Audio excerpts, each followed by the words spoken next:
Bienvenidos a una nueva clase del Sistema de Educación a Distancia de la Universidad Católica de Salta. En esta clase de Derecho Penal Parte Especial veremos el tema Delitos contra la vida, homicidios calificados o agravados, segundo bloque. Bienvenidos a un nuevo encuentro de la materia Derecho Penal Parte Especial. En esta ocasión vamos a analizar los supuestos de homicidios agravados o calificados contemplados en el artículo 80 entre los incisos quinto y 12º.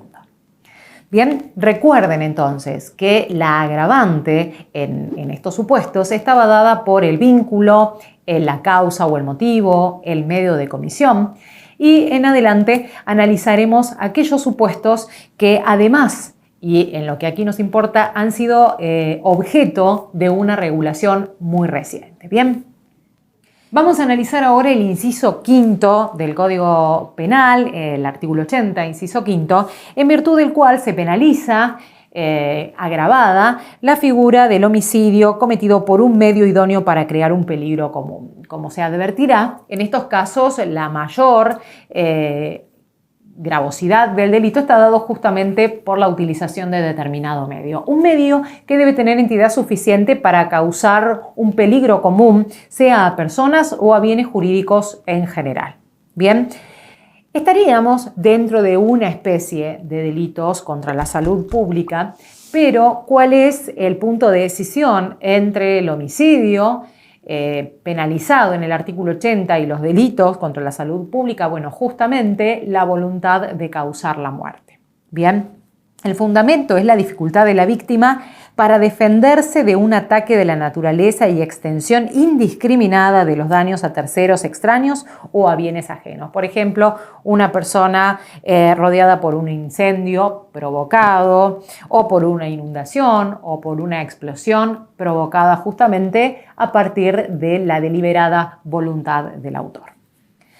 En relación con el inciso sexto del artículo 80 del Código Penal, estamos en presencia de un crimen, un homicidio cometido con el concurso premeditado de dos o más personas. En este caso aquí estamos dentro de las agravantes por el modo de comisión. Y el fundamento justamente es que la víctima tiene menores posibilidades de defenderse. Aquí tenemos dos elementos determinantes para la configuración de esta agravante. Por un lado, la pluralidad de agentes. La figura requiere el concurso, la concertación de dos o más personas. Y justamente la finalidad que se persigue es causar la muerte. Por lo tanto, justamente la presencia de esas personas con esa intención de causar la muerte es la que coloca a la víctima en menores posibilidades de defensión.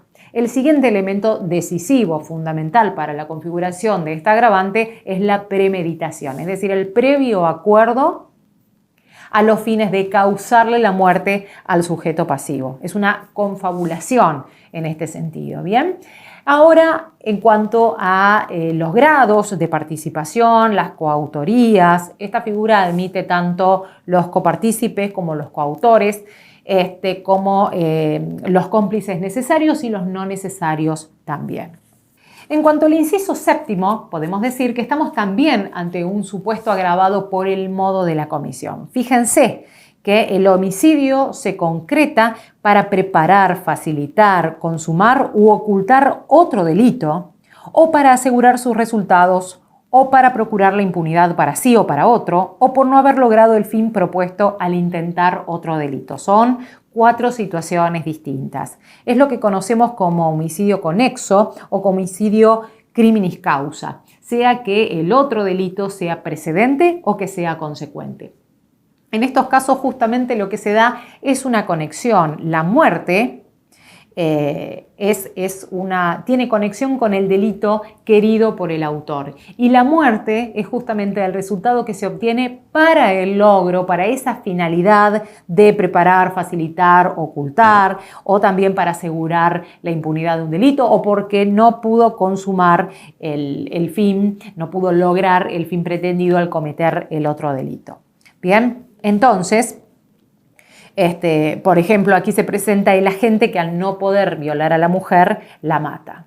En estos casos lo que hace es asegurar la impunidad del delito o también asegurarse justamente ocultar el intento de violación y también por no haber logrado el fin propuesto al intentar la violación. Bien, puede ser cualquiera de los móviles que se representan en el intelecto del autor de un delito de estas magnitudes. Bien. Ahora, analicemos en consecuencia, para evitar confusiones, la figura del artículo 80, inciso séptimo, que es esto, la muerte criminis causa, con la figura del latrocinio contemplado en el artículo 165. La diferencia está justamente en el propósito. Cuando nosotros analizamos el artículo 80, inciso séptimo, la persona mata a la víctima para robarle, como ejemplo.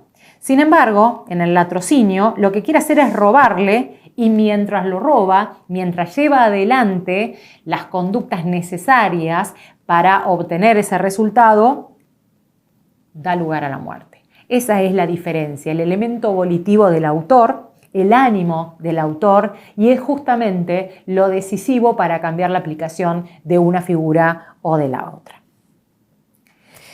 Cuando ingresamos en el análisis del inciso octavo, este es un inciso incorporado al Código Penal a partir del año 2002. Es producto de la ley 25.601 y agrava, en estos casos, al igual que en el inciso 9, el agravante está dado en la cualidad del sujeto. Fíjense que el agravante es cuando el homicidio, la muerte, se causa a un miembro de las fuerzas de seguridad pública, policiales o penitenciarias por su función, cargo o condición. Es decir, que el sujeto activo debe tener conocimiento justamente de ese cargo, de esa ocupación o de esa función, y ese debe ser el elemento que determina al autor para causarle la muerte.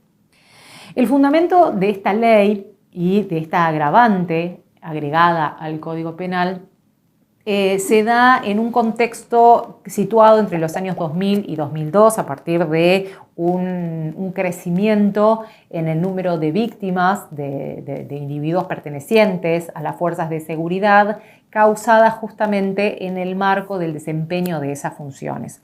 En consecuencia, se consideró que justamente había un aumento de casos de individuos en cumplimiento de su deber, que había un especial desprecio por la vida por parte de quienes le causaban la muerte a partir de la crueldad y la alevosía con la cual causaban la muerte de estos individuos, con una necesidad de mayor protección a estos agentes que de por sí se encuentran más expuestos a sufrir esta clase de delitos o estar expuestos a los mismos justamente porque brindan protección a terceros.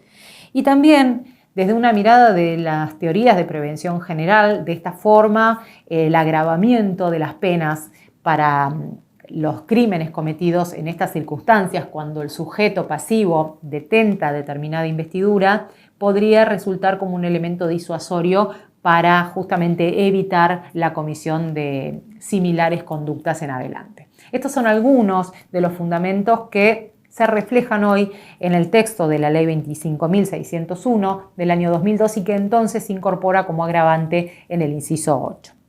Aquí entonces los sujetos pasivos son los integrantes de las fuerzas policiales, Gendarmería Nacional, Prefectura, Policía Aeronáutica, servicios penitenciarios, en el cumplimiento de esta función. Bien, el elemento subjetivo es matar por esa condición. Y por supuesto, como ocurre en general con los errores sobre el conocimiento de esa condición, excluye el tipo sin perjuicio, por supuesto, de lo cual pueda ser de aplicación el artículo 79 o quizás alguno de los otros agravantes contemplados en el artículo 80. El inciso 9 refleja similares circunstancias a las analizadas en el inciso 8. Aquí lo que analizamos es la figura del autor. Aquí los mismos que son protegidos en el inciso octavo reciben la agravante cuando han actuado en su carácter de sujetos activos, es decir, que abusando de su función o de su cargo como integrantes de las fuerzas de seguridad, policiales o de servicio penitenciario justamente causan la muerte del sujeto pasivo. Y acá es esa misma la condición del sujeto activo el que da fundamento al agravante de la figura porque es un abuso funcional. El inciso 10º aporta un agravante en situaciones también, con una ley posterior del año 2008, agravantes en los cuales se cause la muerte a su superior frente a un enemigo o tropa formada por armas. De cualquier manera, todo lo que tenga que ver con el análisis de la normativa castrense dada en el seno militar en general tiene su análisis pormenorizado.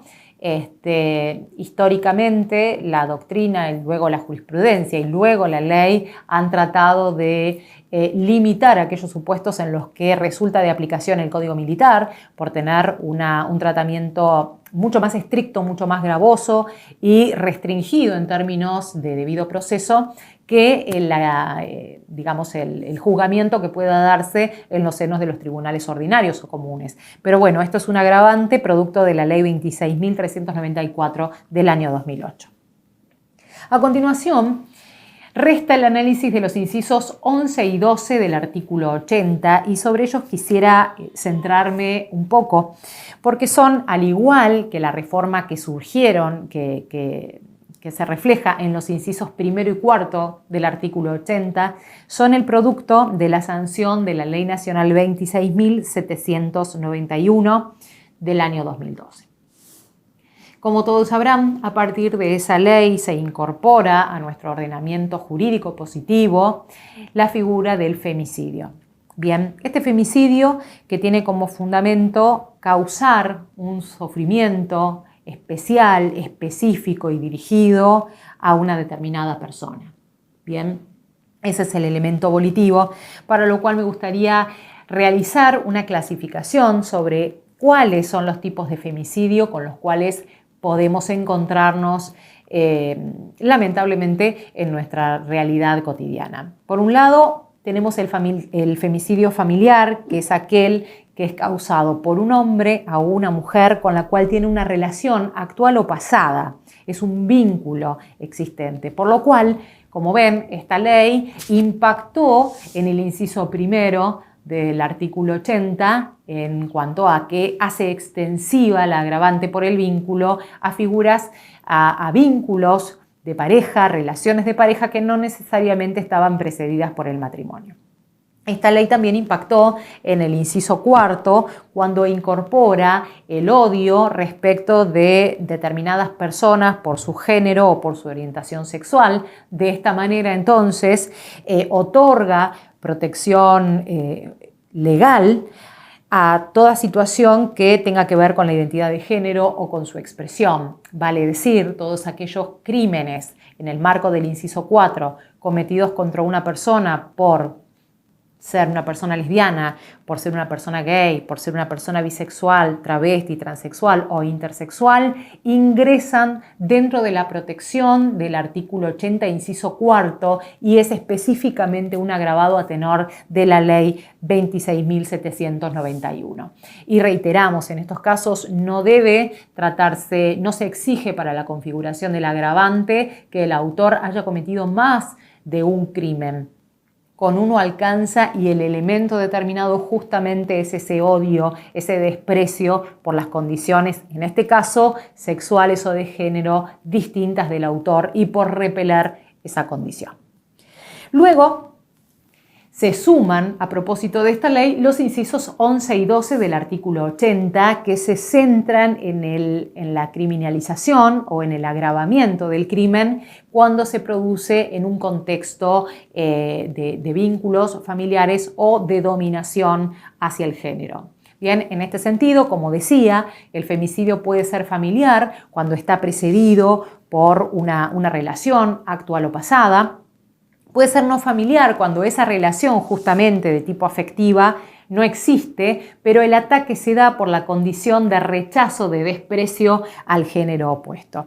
Y luego por conexión. Por ejemplo, un hombre cuando está tratando de agredir a una mujer, llega otra mujer en su auxilio y para repeler ese auxilio el autor la mata.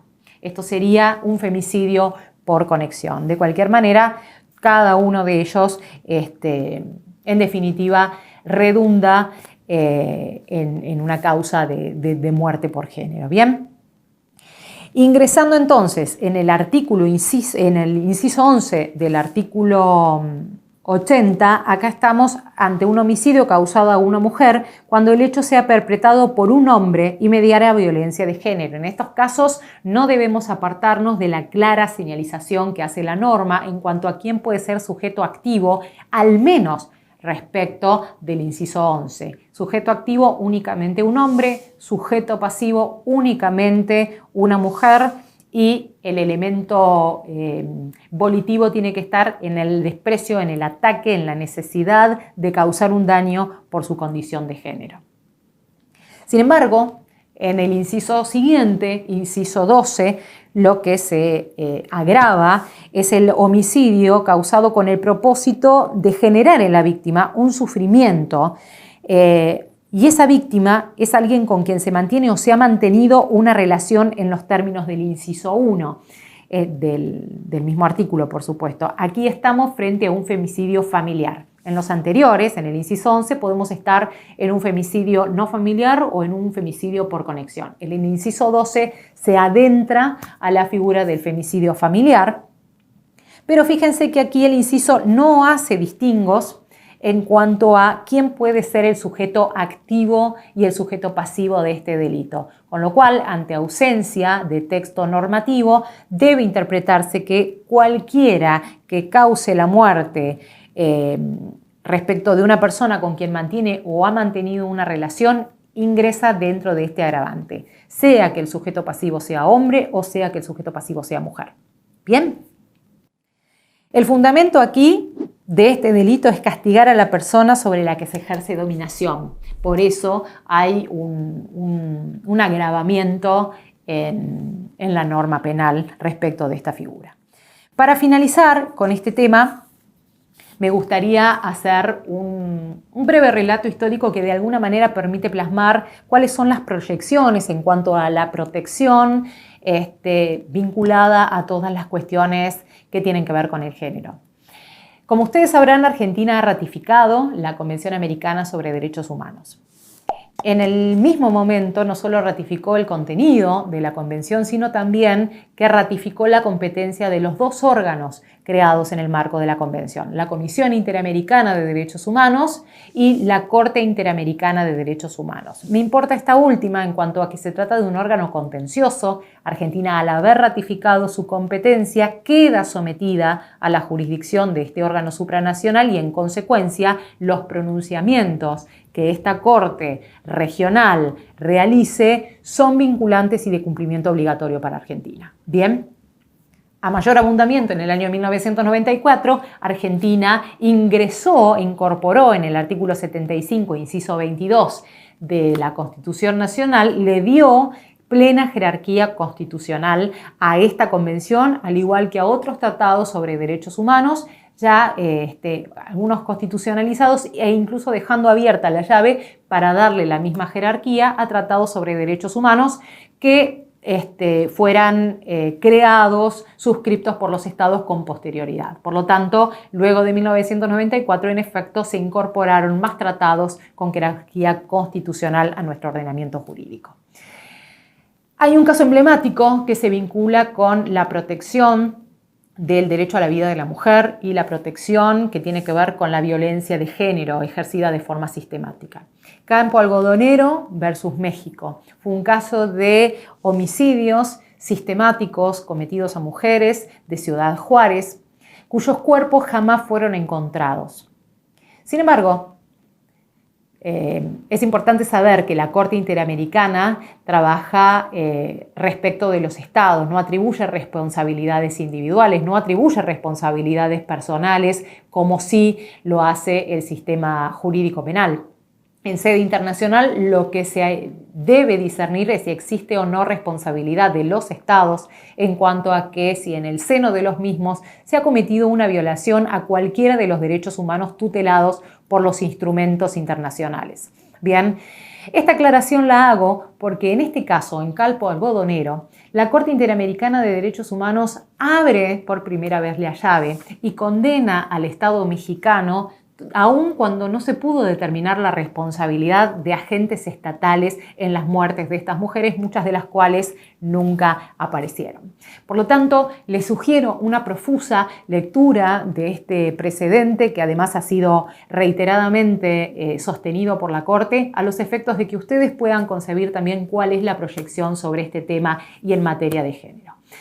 De esta manera, damos por finalizado entonces este encuentro donde hemos concluido el análisis de los homicidios agravados. Nos encontramos en el próximo encuentro. En la clase de hoy hemos visto y desarrollado el tema delitos contra la vida, homicidios calificados o agravados, que se encuentra comprendido en la unidad 2 del programa de estudio. En este segundo bloque, prestar especial atención al artículo 80, incisos 5 a 12 del Código Penal.